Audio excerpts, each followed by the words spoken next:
tell you about a spiritual gift that I found inside of my clients' Akashic Records in case it unlocks and activates something within your templates as well. We're going to be talking spirit walking, vision quests, and becoming one with nature spirits. When I went into her energy field, I saw a mouse, kind of. It was goblin-esque and had a long pointed tail. I asked him where we were, told him what I was doing. He pointed to a portal door and I said, "Oh, do you want me to go in there?" He said, "Yes." I said, "Do you want to come with me?" He said, "No." And so sometimes we'll have magical creatures that come forward to light our path, but they're not meant to come on the full journey. And I'll explain why that is in a moment. He was from a different dimensional plane. But I thanked him, went through the portal door. When I came out on the other side, if you have seen the live action Alice in Wonderland, after she eats the cookie or biscuit and she gets really small and walks through the door with the handle where it talks, and she comes out into Wonderland. Beautiful scenery, but she's very tiny, almost bug size, so all the flowers and the plants are massive in front of her. That is a representator of my client. However, what I was seeing was a different incarnation of hers, and this was in a place I had never seen before. It wasn't Wonderland necessarily, just for the symbolism. As she was walking, she got really, really big and was looking over everything. And I said, "Oh, this gift is about perspectives." She looked down at her hands and they started turning into tree branches. She turned into this massive, massive tree. If you have seen the redwoods in California, they're some of the, I think they're the biggest trees on earth, but she was even bigger than that. She turned into one of the tree guardians and started walking across this land. To my eye, it looked like she was walking very slowly, but because she was so massive, she was taking these giant strides. She came out to this plain and was overlooking this forest, and that's when she turned into a hummingbird, very tiny. Went down to some flowers, started drinking their nectar, and when she was done, she jumped out of the hummingbird into her human-esque form. She's not necessarily human, she's more of a spirit. Her and I were talking with one another. I said, "Can you tell me a little bit more about my client's spiritual gift?" She said, "Yes, come with me." Took me to her cottage.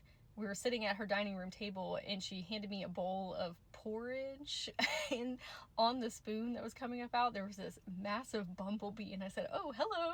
A different incarnation of hers said, "Oh, she is a nature spirit," talking about my client. She is able to embody the energetics of plants, bugs, trees, and animals. It is a lost art. Different incarnation said, "My people are still here, thriving." We are meant to awaken people's gifts, this one specifically. At this point, it's me and the other incarnation in the cottage, and I said, "Oh, can my client come in here? Her energy body, her astral body, if you will." She said, "Absolutely." Instead of her walking in her human form, she came in the form of a black jaguar, walked up to the different incarnation. She squatted down to see her eye to eye, and she grabbed her head like this behind her jaguar ears, and she said, "Close your eyes," and asked, "What do you see?" My client's energy body said, "I see the jaguar running through the jungle." And she said, "No, I want you to look through the jaguar's eyes." And when she did, she was able to see so many colors that she's never seen before, all these different smells and tastes, noticing all of these things that were happening in the jungle that you wouldn't see as a human. She said her body felt electric and alive. The different incarnation said, "What are you looking for?" And the jaguar client said, "Food." She said, "No, that's what the jaguar is looking for. We need to dig deeper into your soul because right now you are in unison with the jaguar spirit. There is something that you as the human are seeking and working with the jaguar. So what is that?" So when she started to perceive what she was desiring, came across a tree and it had some fruits that I had never seen before. She rubbed her face on the tree. This creature walked out from behind it, and I said, "Who are you?" And he said, "I am a Wendigo." I said, "What?" Because normally Wendigos are depicted as these really like monstrous beings that eat humans. And when I expressed that to him, he said, or he scoffed, and he was like, "Don't believe everything that you hear. Humans have depicted us in a certain light for their own purposes, but that's not exactly how we function." He said, "We are People of the shadows, however, we protect the forest and the jungle. I asked him why we were meeting with him today, and he bent down, and at this point, my client had projected out of the jaguar and was looking at him, and he wiped this blue ink on her forehead and said, "This is your activation. You are going to be able to see with clarity." I'm gonna read from my notes here. He said, "You are able to find the hidden things, vortexes, ley lines, passageways, portals, if you will, spirits, different creatures, also different types of plant medicine." So we know about cahoba, ayahuasca, and iboga and things of that nature because that's what shamans have utilized throughout history, but there's a lot of other plants that we have lost the information on, so she'll be able to find those as well. He said, "That which others cannot see." He expressed that it's easier to find these things if you embody a plant, animal, tree, or a bug, because humans have dulled their senses and lost their connection with the unseen. So you will have heightened sensitivity and deeper levels of perception by merging your soul with one of these beings. I asked, how is she going to be able to integrate this into the 3D paradigm to help with the collective? He said that she can be a channeler of information if she wants to create video content or transmissions to share with others through going on her own spirit walking journeys and sharing the knowledge and wisdom that she collects. She can take people on their own spirit walking journeys, vision quests. Now, vision quests encapsulate a lot of things. This is specifically taking people through deep states of meditation so that they can learn the wisdom from the nature spirits for themselves to integrate into their own lives. He said that she can write informative books with her findings or write fictional books. And what I was explaining to her is that in cinema, whether that's movies or TV shows, books, music, there are these fantasy worlds that hold different magical creatures or archetypes like magicians or wizards or sorcerers. When you watch them, they are key activators. Are they perfect representors of the actual thing? Not always, but it's enough that when you are interacting with it, you say, wow, this really resonates with me. There's something within myself that is true with what I am viewing. Maybe it looks a little bit different, but it is within me. He said that she's an activator, but also a guardian of the jungle and forest. This is a part of her genetic makeup that she has carried throughout different incarnations. Another added bonus is that she is going to be able to help people etherically heal with the different plants that she comes across or the medicine that animals and trees have to provide us. This can be done for your physical, spiritual, mental, or emotional body, depending on what you need to move forward in life. But those things can be integrated into your physical body through the etheric fields. He said that this also comes with the gift of transference. Whatever type of scenery that you're in, you're able to blip in between things to help you find what you're looking for. So maybe you start the journey as a jaguar and you move into a hummingbird or a rock or a tree or a waterfall or a flower.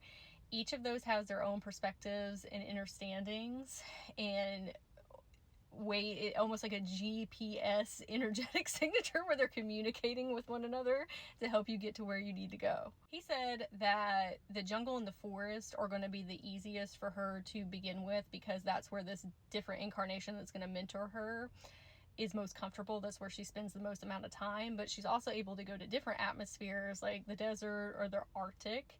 I asked if she will be able to take this to different planetary systems.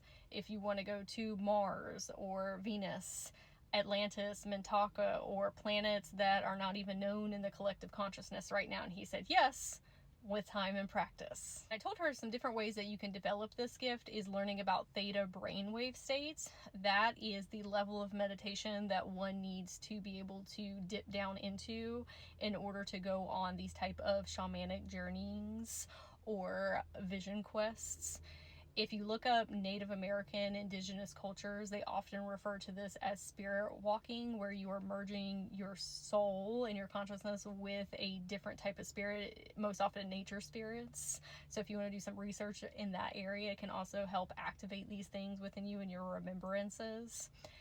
Theta brainwave states, the way that I learned about that is from Dr. Joe Dispenza. He has a book called Becoming Supernatural. He is a bridge between science and metaphysics, and he talks about it in a really tangible way that's easy for our human psyche to understand.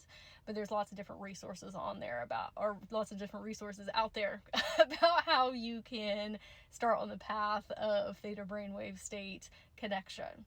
Learning about shamanic journeying. There's a gentleman named Alberto Villadovo, and he is a Peruvian shaman and a psychologist, so again, a bridge. He has so many resources out there on how to start on the path of shamanic retrievals. I also suggested that she starts doing spirit animal guided meditations. You can find so many of them on YouTube. For her, animals that are of the jungle and the forest are going to be the easiest. What that does is it's teaching you, one, how to get in theta brainwave states and connecting you with animal consciousness. So it's kind of like training wheels so that when it is time for you to go in and pick whatever random animal it is, much easier to connect and get to those depth levels. There will also become a time where she can be in her human form and finding the hidden things, the unseen. However, again, because as humans, we have lost touch with a bit of our ancient magic, it's a bridge in order to work with the nature spirits first and come into unison with them so that you can perceive through their lenses. Asked her different incarnation if she had any advice for her, and she's going to help mentor her in this incarnation as well. She said, tell her to keep her eyes open. Plants, animals, and trees are going to start communicating with you on a different plane. Follow your instincts. Spend more time in nature. Become one with it. What she meant by this was when you are intentionally connecting with Mother Gaia in all facets of her children, they start speaking to you back. Is that always verbally outside of yourself and your ears? Sometimes. Is that with your spiritual ears, your intuitive abilities? Yes, sometimes it's an inner knowing, an inner feeling. You start to experience so much more magic in life because you are understanding now that you are one with the all. You are the all. You start getting a feedback loop of consciousness everywhere you go, especially when you're out in nature. They will give you so much insights and downloads and knowledge to help integrate into your own life. So I would love to hear in the comments if this message resonated with you, if it unlocked and activated something, and I hope you have a super magical day.